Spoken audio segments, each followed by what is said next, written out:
So we're still in chapter 17, and now we're going to go over disorders of hemostasis. And we have two major types of disorders: thromboembolic disorders and bleeding disorders. Thromboembolic disorders are going to result in a clot formation, and bleeding disorders are going to actually result in the prevention of normal clot formation. And then there's something called DIC, or disseminated intravascular coagulation, and this is going to involve both types of disorders. So first we have the thromboembolic conditions, and we have thrombi and emboli. So what is a thrombus? A thrombus is a clot that develops and persists in an unbroken blood vessel. Okay, so it's really important. Remember, normally there are things that are preventing clots from happening and preventing, that sort of thing. But in this circumstance with a thrombus, it's an unbroken vessel. And it may block circulation, leading to tissue death. Then we have an embolus. This is a thrombus. It's freely floating in the bloodstream. And then an embolism is an embolus obstructing a vessel.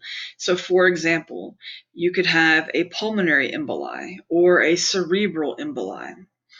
And risk factors include atherosclerosis, inflammation, and slowly flowing blood or blood stasis from immobility. And blood stasis would mean that the blood is just not moving.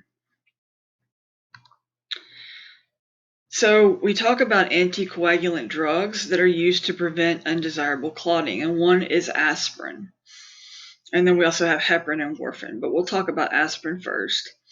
And this is an antiprostaglandin that inhibits thromboxane A2, and it's going to lower heart attack incidence by 50%.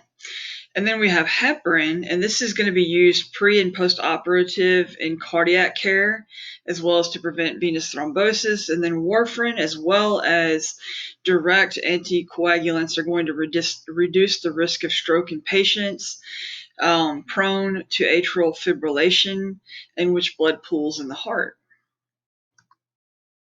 And then we talk about bleeding disorders. And here we have thrombocytopenia.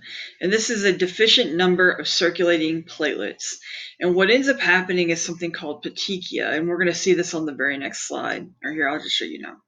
So that's petechia. You can see all the spots forming.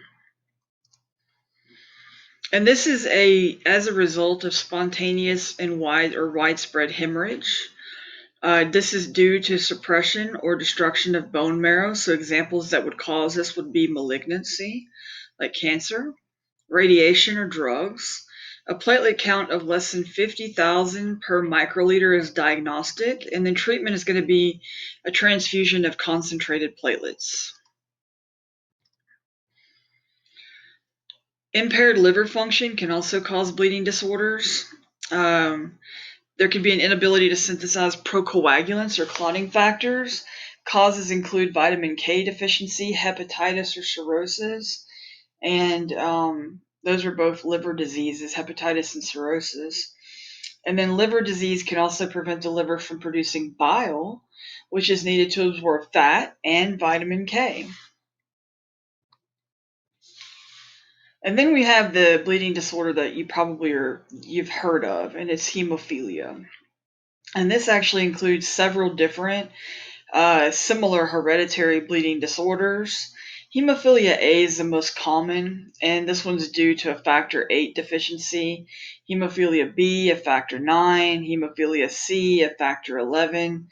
I am not going to ask you which factor is deficient for these different hemophilias, but I do want you to know the symptoms would be prolonged bleeding, especially in joint cavities, and then treatments, fortunately now, are injections of genetically engineered factors, which has eliminated the need for plasma transfusions, which increases a person's risk of contracting hepatitis or HIV.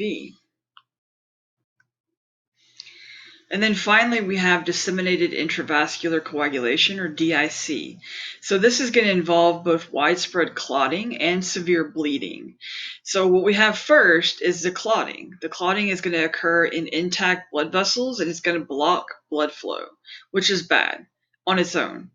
But then we end up with severe bleeding that follows because the residual blood cannot clot because all the clotting factors are being depleted. This can occur in septicemia, incompatible blood transfusions, or complications in pregnancy. And here are your questions.